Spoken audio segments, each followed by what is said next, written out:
Shalom, salam sejahtera untuk kita semuanya. Selamat tahun baru. Saudara-saudara yang dikasihi Tuhan, masih bersama dengan saya Pendeta Daniel Siswanto. Kita akan mempelajari pelajaran sekolah Sabat. Pelajaran yang baru di tahun yang baru, di tahun 2024, di triwulan yang pertama ini. Dengan judul Cara Membaca Mazmur. Namun sebelum kita mempelajari lebih lengkap, mari kita tunduk kepala dan kita berdoa. Terima kasih ya Tuhan, Allah yang Maha Baik. Bila mana kami akan mempelajari firman-Mu melalui pelajaran sekolah Sabat, kiranya Tuhan berikan hikmat akal budi kepada masing-masing kami, sehingga kami dimampukan untuk memahami firman ini. Terlebih, biarlah Roh Kudus Tuhan yang akan memeteraikannya kepada kami. Dalam nama Yesus kami berdoa. Amin. Cara membaca Mazmur. Ayat inti terdapat di dalam Lukas 24 ayat 44 dan 45. Ia berkata kepada mereka, "Inilah perkataanku yang telah kukatakan kepadamu ketika aku masih bersama-sama dengan kamu, yakni bahwa harus digenapi semua yang ada tertulis tentang aku dalam kitab Taurat Musa dan kitab Nabi-Nabi dan kitab Mazmur." Lalu ia membuka pikiran mereka sehingga mereka mengerti kitab suci. Saudara, kitab Mazmur juga dikenal sebagai kesatuan Mazmur, berdiri sebagai puncak dari puisi Ibrani. Sebagai sebuah koleksi lagu yang diinspirasi dan menginspirasi, Mazmur mengekspresikan berbagai perasaan dan pergumulan dari orang-orang percaya yang membentang dari kerajaan bersatu Israel abad ke-10 sebelum Masehi sampai saat pasca pembuangan abad ke-5 sebelum Masehi. Bagaimana kitab Mazmur ini berbicara kepada kita dan bagaimana cara kita membacanya? Mari kita mempelajarinya. Di pelajaran hari Minggu dengan judul Mazmur dalam ibadah Israel kuno. Dalam Alkitab Ibrani, judul kitab Mazmur adalah Tehillim atau pujian. Ini mencerminkan tujuan utamanya, yaitu memuji Tuhan. Kitab Mazmur disusun untuk digunakan dalam ibadah pribadi atau bersama. Kitab Mazmur adalah bagian tak terpisahkan dari ibadah Israel.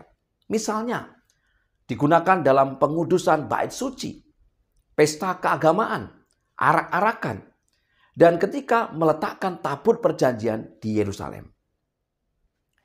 Dalam kitab Mazmur, kita menemukan nyanyian. Yang pertama, nyanyian ziarah, Mazmur 120 sampai 134. Juga dikenal sebagai nyanyian peziarah. Secara tradisional dinyanyikan selama berziarah ke Yerusalem pada 3 festival besar tahunan. Sebagaimana tercatat di dalam Keluaran 23 ayat 14 sampai dengan 17. Yang kedua, Halel Mesir. Mazmur 113 sampai dengan Mazmur 118. Dan Halel Agung, Mazmur 136, dinyanyikan pada 3 festival tahunan utama, termasuk Bulan Baru dan peresmian Bait Suci. Halel Mesir mendapat tempat penting dalam upacara Paskah. Mazmur 113 dan 114 dinyanyikan di awal perjamuan Paskah dan Mazmur 115 sampai dengan 118 di akhir. Matius 26 ayat 30. Yang ketiga, Halel Harian. Mazmur 145 sampai dengan Mazmur 150 dimasukkan ke dalam doa harian di kebaktian pagi di sinagog. Saudara, Mazmur tidak hanya mengiringi ibadat umat, tetapi juga mengajarkan bagaimana mereka harus menyembah Tuhan di tempat suci.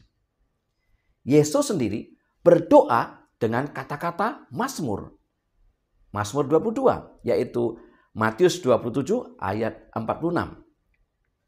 Mazmur juga menemukan tempat yang signifikan dalam kehidupan gereja mula-mula. Kolose 3 ayat 16, Efesus 5 ayat 19. Kita perlu membangun sebuah kebiasaan memuji Tuhan, baik di dalam rumah ibadah secara bersama maupun secara pribadi dimanapun kita berada. Di pelajaran hari Senin dengan judul Temui Para Pemazmur. Beberapa penulis dalam kitab Mazmur. Yang pertama, Raja Daud sebagai penulis terbanyak. Perjanjian Baru membuktikan kepenulisan Daud dari berbagai mazmur. Matius 22 ayat 43 sampai dengan 45, Kisah Para Rasul 2 ayat 25 sampai dengan 29, ayat 34, ayat 35, Kisah Para Rasul 4 ayat 25, Roma 4 ayat 6 sampai dengan 8.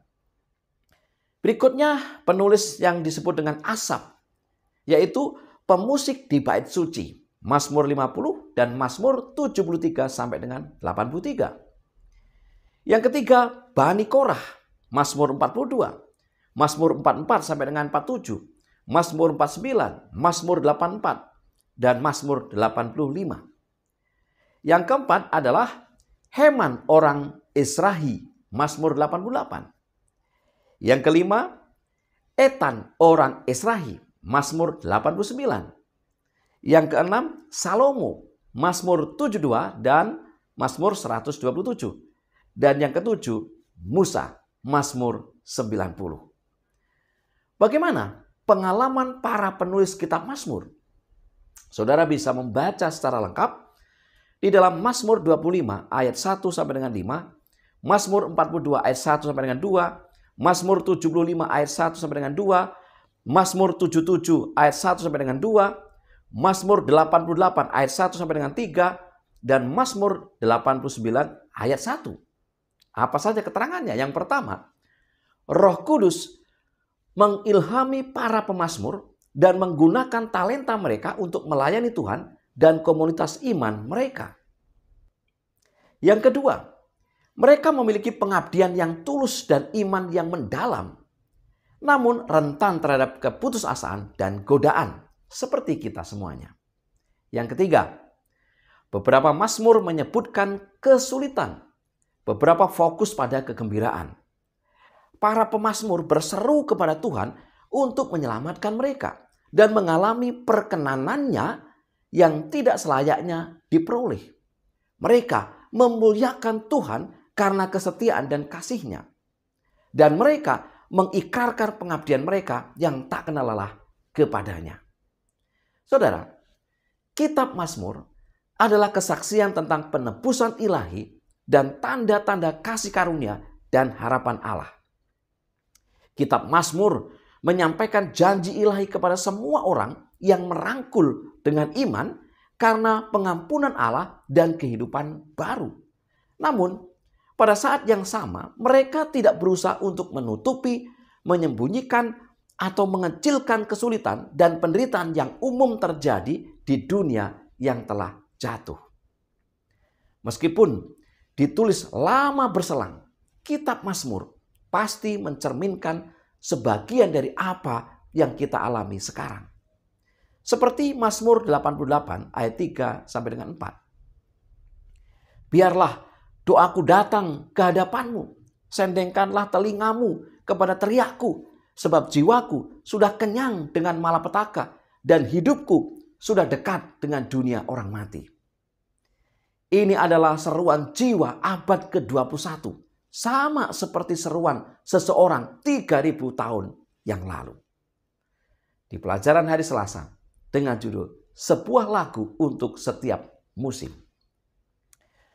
Kitab Mazmur menyadarkan komunitas orang percaya akan berbagai macam pengalaman manusia. Dan kitab Mazmur menunjukkan bahwa orang percaya dapat menyembah Tuhan di setiap musim dalam kehidupan. Di dalamnya kita melihat sebagai berikut. Yang pertama, nyanyian pujian yang mengagungkan Tuhan karena keagungan dan kuasanya dalam ciptaan, pemerintahan raja, penilaian, dan kesetiaan Allah. Yang kedua, Mazmur ucapan syukur yang mengungkapkan rasa syukur yang mendalam atas berkat Tuhan yang melimpah. Yang ketiga, ratapan yang merupakan seruan sepenuh hati kepada Tuhan untuk pembebasan dari masalah. Yang keempat, Mazmur hikmat yang memberikan pedoman praktis untuk hidup benar. Yang kelima, Mazmur kerajaan yang menunjuk kepada Kristus yang adalah Raja yang berdaulat dan pembebas umat Allah. Yang keenam, Mazmur sejarah yang mengenang masa lalu Israel dan menyoroti kesetiaan Tuhan dan ketidaksetiaan Israel untuk mengajar generasi mendatang agar tidak mengulangi kesalahan nenek moyang mereka, tetapi untuk mempercayai Tuhan dan tetap setia pada perjanjiannya. Puisi kitab Mazmur menunjukkan kekuatan khas dalam berbagai cara untuk menarik perhatian pembaca. Apa saja? Yang pertama, paralelisme melibatkan penggabungan kata, frasa, atau pemikiran yang dibangun secara simetris. Paralelisme membantu dalam memahami arti dari bagian-bagian yang sesuai. Misalnya, dari Daud, pujilah Tuhan, hai jiwaku. Pujilah namanya yang kudus, hai segenap batinku. Mazmur 103 ayat 1. Dalam paralelisme ini, jiwaku adalah semua yang ada di dalam diriku, yaitu seluruh keberadaan seseorang. Yang kedua, perumpamaan. Menggunakan bahasa kiasan untuk secara kuat menarik indera fisik pembaca. Misalnya, perlindungan Allah digambarkan sebagai naungan sayapmu. Mazmur 17 ayat 8. Yang ketiga, merisme. Mengungkapkan totalitas dengan sepasang bagian yang kontras. Mazmur 88 ayat 2. Siang hari aku berseru-seru, pada waktu malam aku menghadap engkau. Menunjukkan tangisan tanpa henti. Yang keempat, permainan kata. Menggunakan bunyi kata untuk membuat permainan kata dan menyoroti pesan spiritual. Misalnya dalam Mazmur 96 ayat 4 dan 5. Kata Ibrani Elohim, Allah, dan Elilim, berhala, menciptakan permainan kata untuk menyampaikan pesan bahwa dewa bangsa-bangsa yang hanya tampak sebagai Elohim, dewa, tetapi hanyalah Elilim, berhala. Saudara, kata Selah menunjukkan jeda singkat, baik untuk panggilan agar berhenti sejenak dan merenungkan pesan dari bagian tertentu dari Mazmur atau perubahan iringan musik. Mazmur 61 ayat yang ke-5. Di pelajaran hari Rabu dengan judul Doa-doa yang terinspirasi. Kitab Mazmur adalah doa-doa yang diilhami dan pujian dari Israel. Kitab Mazmur adalah suara Tuhan yang bercampur dengan suara umatnya. Kitab Mazmur mengasumsikan dinamika interaksi yang hidup dengan Tuhan. Para pemazmur menyebut Allah secara pribadi sebagai Allahku, ya Tuhan, dan Rajaku. Mazmur 5 ayat 3, Mazmur 84 ayat 4. Para pemazmur sering memohon kepada Tuhan untuk berilah telinga. Mazmur 5 ayat 2, dengarkanlah doaku. Mazmur 39 ayat 13. Tiliklah. Mazmur 25 ayat 18. Menjawab aku. Mazmur 102 ayat 3.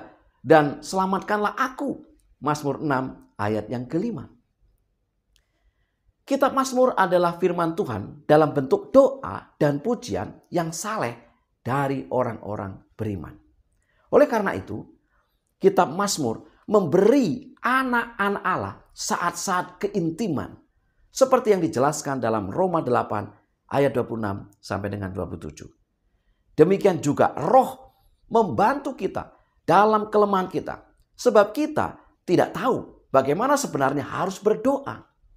Tetapi Roh sendiri berdoa untuk kita kepada Allah dengan keluhan-keluhan yang tidak terucapkan.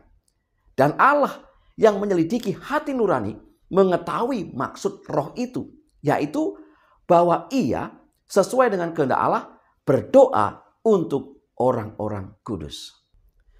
Saudara-saudara yang dikasihi Tuhan, meskipun beberapa mazmur muncul dari atau merujuk pada peristiwa sejarah tertentu dan pengalaman para pemazmur itu sendiri, serta pengalaman Israel sebagai sebuah bangsa ke dalam spiritual, mazmur itu berbicara tentang berbagai situasi kehidupan dan melintasi semua budaya, batasan agama, etnis, dan jenis kelamin. Dengan kata lain, saat kita membaca kitab Mazmur, kita akan menemukan, mengungkapkan harapan, pujian, kekuatan, kemarahan, kesedihan, dan kedukaan. Hal-hal yang dihadapi oleh orang-orang dimanapun, di setiap zaman, apapun keadaan mereka. Mereka berbicara kepada kita semuanya dalam bahasa pengalaman kita sendiri. Di pelajaran hari Kamis dengan judul Dunia Kitab Mazmur. Dunia Kitab Mazmur sepenuhnya berpusat pada Tuhan. Berusaha untuk menyerahkan dalam doa dan pujian semua pengalaman hidup kepada Tuhan. Sama seperti Tuhan adalah Tuhan yang selalu hadir dan tidak pernah gagal, demikian pula umat Tuhan selalu memiliki Tuhan di hadapan mereka. Pada akhirnya, kitab Mazmur membayangkan saat ketika semua bangsa dan seluruh ciptaan akan menyembah Allah. Mazmur 47 ayat 1, Mazmur 64 ayat yang ke-10. Sentralitas Tuhan dalam hidup menghasilkan sentralitas ibadah. Ibadah di mana pemazmur hidup pada dasarnya berbeda dari ibadah seperti yang dipahami banyak orang saat ini. Karena ibadah dalam budaya Alkitabiah adalah pusat alami dan tak terbantahkan dari seluruh kehidupan komunitas. Oleh karena itu, segala sesuatu yang terjadi, baik maupun buruk, dalam kehidupan umat manusia, Tuhan tidak mau diungkapkan dalam ibadah. Allah mendengar pemazmur dimanapun dia berada dan menanggapinya pada waktunya yang sempurna. Mazmur 3 ayat 5, Mazmur 18 ayat 7, Mazmur 20 ayat yang ke-7. Pemazmur menyadari bahwa tempat kediaman Allah adalah di surga. Tetapi pada saat yang sama Allah tinggal di Sion, di tempat kudus di antara umatnya. Tuhan ada pada saat yang sama jauh dan dekat, di mana-mana dan di baitnya. Mazmur 11 ayat 4. Tersembunyi, Mazmur 10 ayat 1. Dan yang diungkapkan, Mazmur 41 ayat 13. Saudara-saudara yang dikasihi Tuhan, para pemazmur memahami bahwa kedekatan dan keterpencilan tidak dapat dipisahkan dalam keberadaan Allah yang sejati. Mazmur 24 ayat 7 sampai dengan 10. Kesadaran mereka akan kebaikan dan kehadiran Tuhan di tengah apapun yang mereka alami, itulah yang memperkuat pengharapan mereka sementara mereka menunggu campur tangan Tuhan. Bagaimanapun dan kapanpun dia memilih untuk melakukannya. Sebagai kesimpulan pelajaran sekolah sahabat kita. Yang pertama, kita perlu membangun sebuah kebiasaan memuji Tuhan. Baik di dalam rumah ibadah secara bersama maupun secara pribadi dimanapun kita berada. Yang kedua, kitab Mazmur adalah kesaksian tentang penebusan ilahi dan tanda-tanda kasih karunia dan harapan Allah. Yang ketiga, kitab Mazmur menunjukkan bahwa orang percaya dapat menyembah Tuhan di setiap musim dalam kehidupan. Yang keempat, kitab Mazmur adalah firman Tuhan dalam bentuk doa dan pujian yang saleh dari orang-orang beriman. Dan yang kelima, kitab Mazmur sepenuhnya berpusat pada Tuhan, berusaha untuk menyerahkan dalam doa dan pujian semua pengalaman hidup kepada Tuhan. Itulah pelajaran pertama di triwulan pertama di tahun yang baru ini. Semoga menjadi berkat bagi kita. Mari kita tunduk kepala dan berdoa.